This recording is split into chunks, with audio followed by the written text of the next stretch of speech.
Dans la pratique, le demi-pensionnaire est un cavalier qui monte le plus souvent seul. Avant sa séance, c'est à lui désormais de vérifier l'état de santé de son cheval. Pour déceler des anomalies chez un cheval, il faut commencer par observer son comportement. Posez-vous les bonnes questions.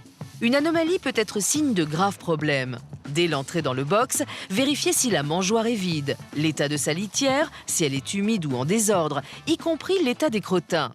Ce qui est important, c'est de regarder les crottins, de voir qui en est, de voir leur qualité, c'est-à-dire qu'on regarde s'ils sont plutôt mous ou alors s'ils sont très secs. Si les crottins sont plutôt mous, cela signifie un début de diarrhée. S'ils sont plutôt secs, un début de colique. Ensuite, approchez-vous de votre compagnon afin de procéder à une petite inspection. On vérifie qu'il n'y ait pas d'écoulement au niveau des yeux ou au niveau du nez, ce qui pourrait signifier qu'il y a une infection ou un problème oculaire ou alors qu'il y a une petite affection respiratoire.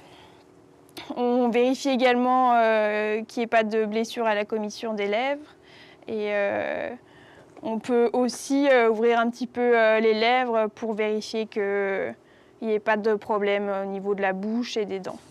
Le cheval a les narines propres, les yeux brillants et la respiration calme, tant mieux. Ce sont les signes d'un système respiratoire sain. Observez ensuite les points de lésion les plus fréquents au niveau du garrot et du passage de la sangle.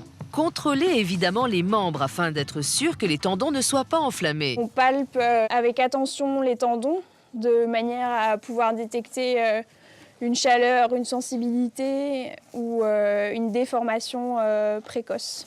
Et comme il vaut mieux prévenir que guérir, pensez aux produits de base, essentiels pour les bobos du quotidien, à mettre dans la boîte de pansage.